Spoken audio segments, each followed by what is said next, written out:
नमस्कार। आपका अखबार के इस अंक में आपका स्वागत है। मैं हूं प्रदीप सिंह। देश में कई तरह के और कई बदलाव हो रहे हैं, राजनीति में भी, समाज में भी और दूसरे क्षेत्रों में भी। एक तो जो मैंने पिछले 2 दिनों में वीडियो बनाए हैं कि किस तरह से जिहादी तत्वों का आतंक बढ़ रहा है, उनकी गतिविधियां बढ़ रही हैं और उनकी गतिविधियों के बारे में जिस तरह की खबरें आ रही हैं और जिस तरह का एक्शन हो रहा है, उसके कारण जो खबरें बाहर आ रही हैं। लेकिन आज उसकी बात नहीं कर रहा हूँ। आज मैं बात कर रहा हूँ तमिलनाडु की। वहाँ विधानसभा चुनाव चल रहा है, लेकिन चुनाव की बात नहीं कर रहा हूँ। वहाँ पर कैसे राज्य में बदलाव आ रहा है, इसकी बात। द्रमुक पार्टी, जो द्रमुक आंदोलन है, वो हिंदी हिंदू विरोध पर खड़ा हुआ आंदोलन था। वो अपने को नास्तिक कहते थे। अब उनकी स्थिति को देखिए। और उनके जो पोते हैं करुणानिधि के, उदयनिधि स्टालिन, जो उप मुख्यमंत्री हैं, उन्होंने अभी 1.5 साल पहले बयान दिया कि सनातन धर्म बीमारी है, कोरोना है, एड्स है, पता नहीं क्या क्या उन्होंने कहा, और इसका समूल नाश कर दिया जाना चाहिए। इस एक बयान से, और उनके पिता M.K. स्टालिन ने जो हिंदी के विरोध में स्टैंड लिया है, जो कि प्रमुख का कंसिस्टेंट स्टैंड है, कोई नया नहीं है, लेकिन उस आग को उन्होंने नए सिरे से भड़काने की कोशिश की। क्यों? क्योंकि केंद्र में भारतीय जनता पार्टी की सरकार है। केंद्र सरकार में बहुत सारा काम हिंदी में होने लगा है 2014 से। IPC CRPC में बदलाव किया, संशोधन किया सरकार ने, तो जो नया कानून लेकर आई उसका नाम हिंदी में रखा गया। इस पर एतराज़ हुआ। उसके अलावा हिंदी में जो भी हो रहा है उस सब का विरोध हो रहा है। तमिलनाडु के सांसद और ख़ासतौर से DMK के सांसद केंद्रीय मंत्रियों पर दबाव डालते हैं कि उनके प्रश्नों का, प्रश्नकाल में उनके प्रश्नों का जवाब हिंदी में न देकर वो अंग्रेज़ी में दें। तो मतलब अंग्रेज़ी मंजूर है, हिंदी नहीं। अगर वो कहते हैं कि वो तमिल में दें, वैसे आपको पता होगा कि संसद में अनुवाद की सुविधा उपलब्ध है। आप अपना माइक्रोफोन लगाइए और जिस भाषा में सुनना चाहते हैं जवाब, उस भाषा में आपको सुनाई देगा। लेकिन उनको मुद्दा बनाना है हिंदी विरोध का और हिंदू विरोध का। ये दोनों मुद्दों को ज़ोर शोर से, खासतौर से पिछले 5 साल में पिता पुत्र ने उठाने की कोशिश की। लेकिन ज़मीन से जो बातें आ रही हैं वो बता रही हैं कि सच्चाई इसके ठीक विपरीत है। उसका कारण है, एक तो पहले हिंदू की बात करें। हिंदू सेंटिमेंट तमिलनाडु में जाग रहा है, बढ़ रहा है। ये बड़ी विचित्र बात थी कि तमिलनाडु, जो देश का ऐसा राज्य है जहाँ सबसे बड़े मंदिर हैं, सबसे भव्य मंदिर हैं, सबसे पुराने मंदिर ज़्यादातर हैं, वहाँ पर हिंदू धर्म के खिलाफ इस तरह का अभियान चलाया गया। जहाँ की आबादी बहुसंख्यक, यानी कि 88% से ज़्यादा जो है वो हिंदू है, वहाँ हिंदू विरोधी राजनीति चली। लेकिन एक घटना ने, कई बार ऐसी चीज़ें होती हैं कि एक घटना परिवर्तन की, बदलाव की शुरुआत करती है। वो घटना थी दीपथुन की। 2025 में आपको बता दें, मदुरई जिला जो है तमिलनाडु का, वहाँ एक पर्वत है, वहाँ पर मंदिर है, बहुत पुराना मंदिर है, प्राचीन मंदिर है। वहाँ पर कब कैसे जो है एक दरगाह बना दी गई थोड़ी दूरी पर, और वहाँ जो है उसको बहाना बनाकर, जो दशकों से एक परंपरा चली आ रही थी, शायद शताब्दियों से भी, दीपथुन की, कि एक पिलर है, एक खंभा है जिस पर दीप प्रज्वलित किया जाता है साल में सिर्फ एक बार। इसको कार्तिगाई दीपम कहते हैं और इस जगह का नाम है त्रिपुरन कुंदरन। यहाँ पर यह दीप जलाने की परंपरा है।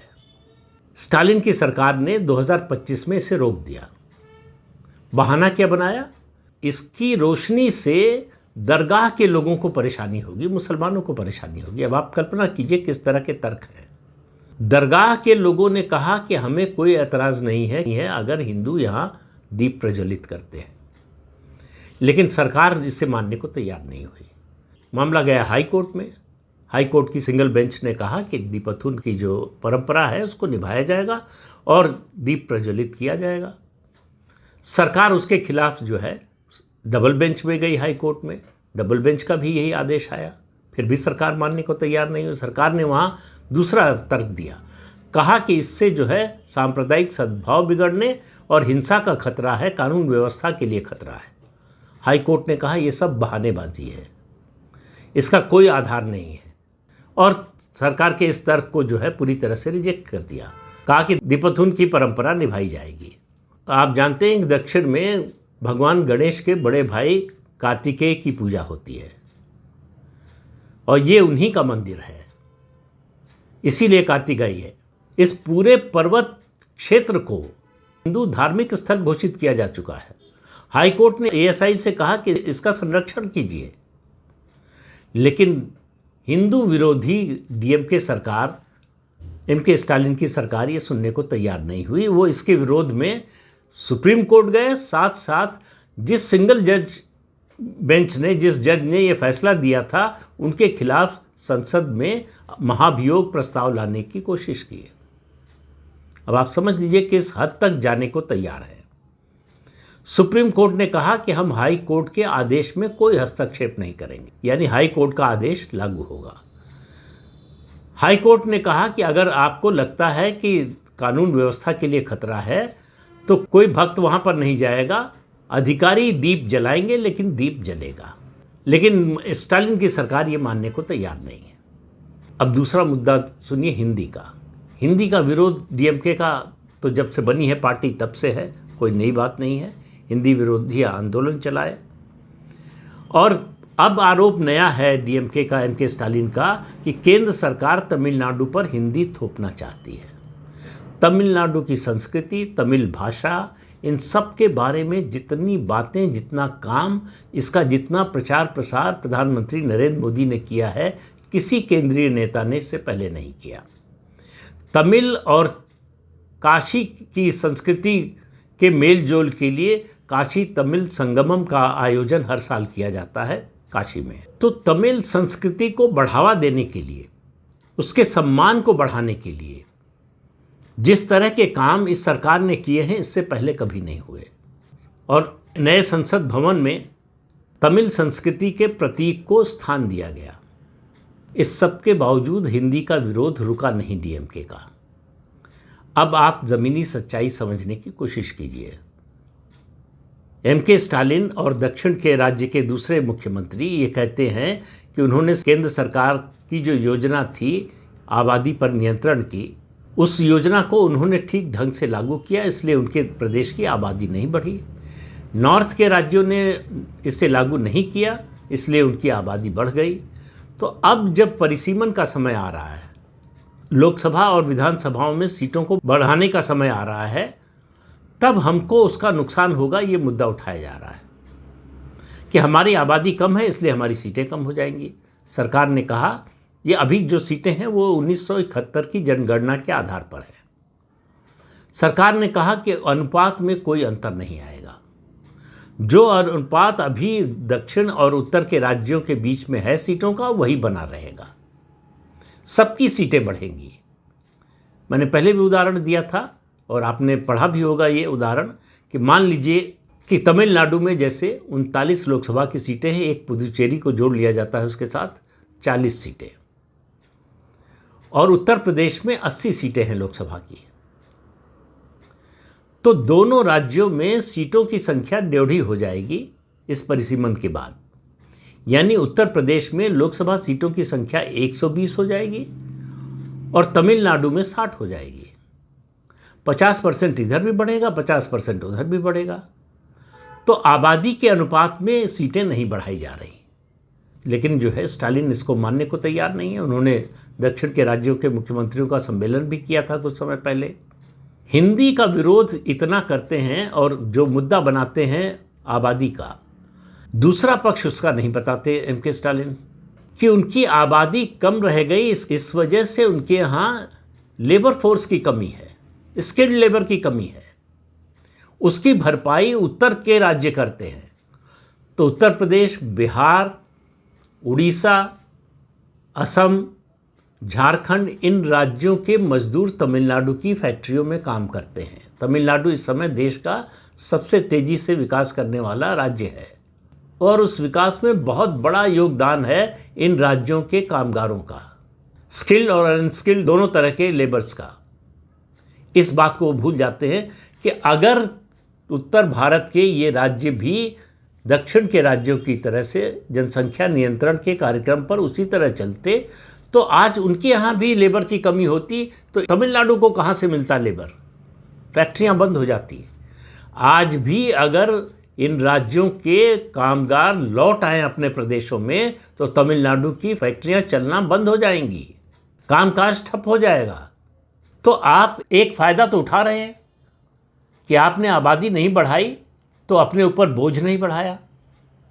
उनके लिए आपको सोशल वेलफेयर स्कीम उस तरह से लाने की ज़रूरत नहीं है, आपके ऊपर उस तरह की जिम्मेदारी नहीं है, जवाबदेही नहीं है, लेकिन उनका फ़ायदा उठा रहे हैं, उनकी स्किल का फ़ायदा उठा रहे हैं, उसकी वजह से तरक्की कर रहे हैं और उन्हीं को दोष दे रहे हैं कि इनकी आबादी बढ़ गई, इस वजह से जो है हमारी सीटें कम हो सकती। अरे भाई, उनकी आबादी बढ़ गई इसलिए आपको लेबर मिला, इसलिए आपका प्रदेश ज़्यादा तरक्की कर रहा है। आपके प्रदेश में प्रति व्यक्ति आय बढ़ाने में इन लोगों का बहुत बड़ा योगदान है। तो अब मुश्किल उनके लिए ये हो रही है कि ये जो लेबर उत्तर भारत से जा रहे हैं ये सब हिंदी भाषी है।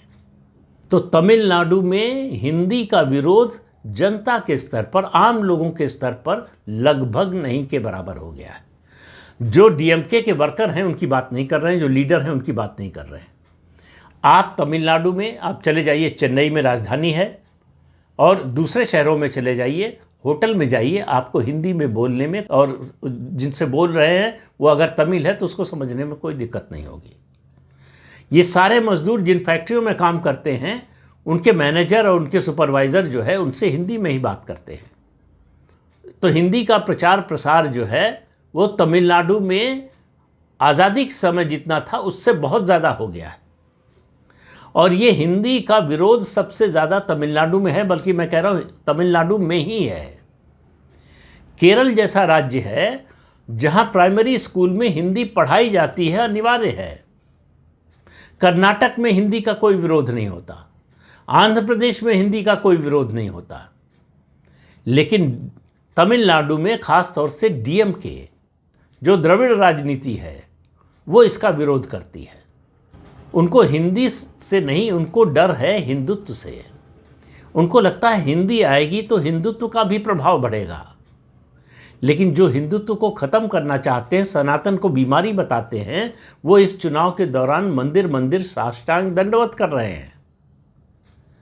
तो जब वोट चाहिए तो मंदिर जाएंगे, वोट की ज़रूरत ख़त्म होते ही मंदिर और सनातन धर्म के विरोध में आ जाएंगे, उसका समूल नाश करने की बात कहेंगे। मालूम नहीं है किसी को करुणानिधि परिवार हिंदू रह गया है कि नहीं, या क्रिश्चियन हो गया है, ये जानकारी किसी के पास नहीं है। इसके विरोध में भी कोई जानकारी नहीं है।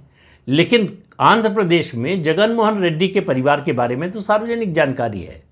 उनकी मां ने एक इंटरव्यू में कहा अभी आंध्र प्रदेश के विधानसभा चुनाव के बाद कि हम लोग तो क्रिश्चियन हैं। तो पूछा गया फिर मंदिर क्यों जाती है? तो उनका वोट के लिए, हिंदू वोट के लिए। मंदिर में जाने से हिंदुओं का वोट मिलता है। तो आप समझिए इनकी रणनीति को, आप समझिए इनके धोखे को।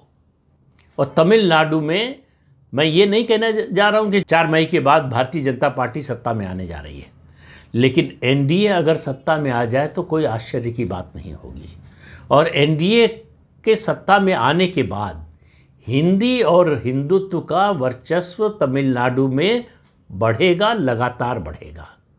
तो हिंदी और हिंदुत्व दोनों पूरी धमक के साथ तमिलनाडु पहुंच रहे हैं और इसको द्रविड़ मूवमेंट रोक नहीं पाया, करुणानिधि परिवार रोक नहीं पाया, एमके स्टालिन रोक नहीं पाए।